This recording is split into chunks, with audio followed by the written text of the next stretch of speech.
as we said, there are a few people that have seen me without a waistcoat, but this says better, I suppose. Thank you, Neville, and thank you, Minister, for the kind words and for the continued support that you and your team, many of whom are here today, have actually shown us. And of course, thank you to everyone here for coming to celebrate this milestone with us and to reflect on the progress that's been made in every area of low carbon transport over the last decade. Of course, the awards that we have later on give us the opportunity to actually recognise some of the exemplary performance and achievements that have been made during that period. And the Minister has highlighted a variety of the achievements over the last 10 years of the LowCVP. So given that we have the former MD Greg here with us and so many of the LowCVP activists from over the years, I think the plaudits that we heard earlier really should be shared amongst the room. I joined the LowCVP just 9 months ago to pick up the mantle from Greg and to ensure that we can keep the momentum that he established. When the LowCVP started on this journey, we created a structure and a work programme towards some very specific targets. 10% of new cars to be below 100 grams per kilometre and 600 buses per annum to be low carbon versions. Through the work of all of you here today and of the collaborative efforts of the industry and of course government enabling us to give the users choice, real choice in their low carbon transport, in the last quarter of 2012 just over 10% of the 424,000 vehicles that were sold in the UK were actually below 100 grams per kilometre. So we hit that target after 10 years of hard work by all of you here today. And that's a truly remarkable result. With 850 low carbon buses now on the roads in the UK, whilst we've not yet reached the 600 bus target, the latest commitments that we've seen from the bus purchase industry for 2013 really take us very close to the targets that we aspire to. And undoubtedly the UK is now the low carbon bus capital of Europe, both in terms of manufacture and in terms of market. But a critical aspect of the bus target is how the LowCVP developed the measure. And as a precursor, in fact, of the bus working group, they were the first to meet prior to the launch of the LowCVP in 2003. In 2003, low carbon meant a reduction in tailpipe CO2.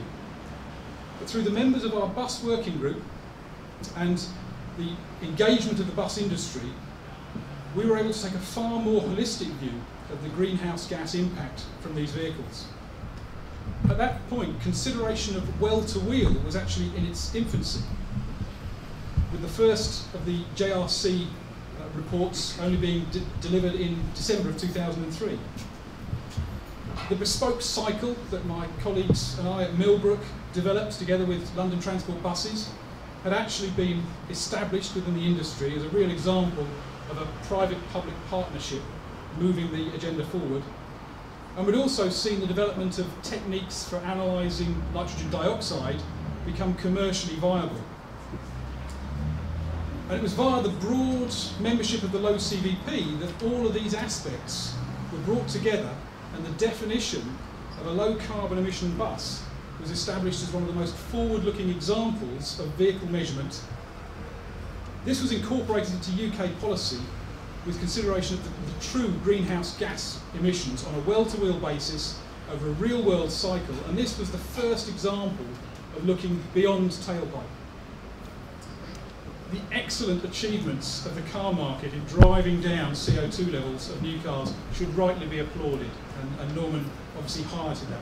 And it's almost certain that this year the UK will reach the 2015 EU target of 130 grams per kilometre average for new cars. But if we take a step back and look at the complementary measures designed to support the technology, such as biofuel, the uptake here in the UK is currently moving in the wrong direction. We've seen a reduction in the biofuel content over the most recent reporting period of the RTFI. Now, the work of the LowCVP, particularly under Greg, led the thinking on biofuels and the sustainability. And we have to continue to press for even more robust carbon saving criteria and support that market for these sustainable biofuels as the science develops around issues such as indirect land use change. Of course, the headlines that we all see always highlight the glamorous new car technology and the future designer fuels. But much of the real carbon reduction is about small changes, such as low rolling resistance tyres, such as incremental aerodynamic improvements, more efficient ancillaries like power steering pumps, and low blend biofuels. These are the sorts of technologies that can really make a difference in the mass market fleet.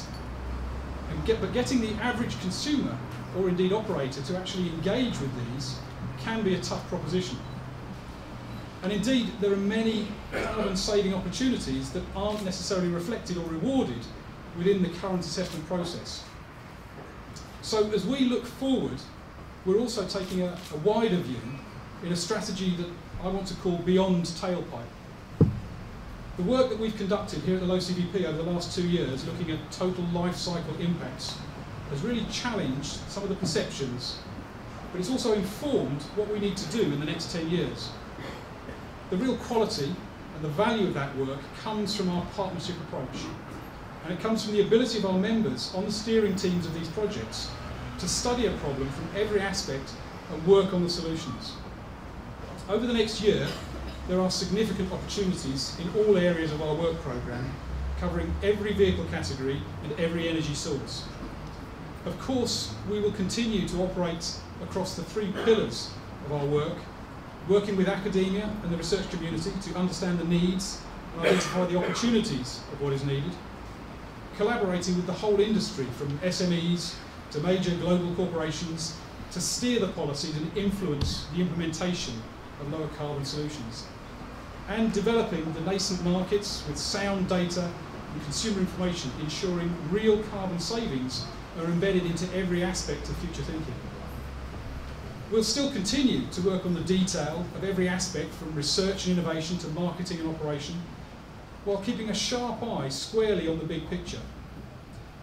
To assess our performance in 10 years' time, we'll need to bring together the research and the knowledge from our first decade into a coherent approach, and going back to first principles in assessing the complete carbon reduction from our transport, together with quantifying the financial benefits to the UK in terms of jobs, growth and of course fuel savings. Our success in the next 10 years will depend on how well we as the Secretariat can engage and motivate you as our members and all stakeholders through this sound science and evidence, through consensus and collaboration, and to inspire and inform the low carbon transport arena. And for the next decade, we're going to be looking beyond 2020 and beyond tailpipe. Thank you very much.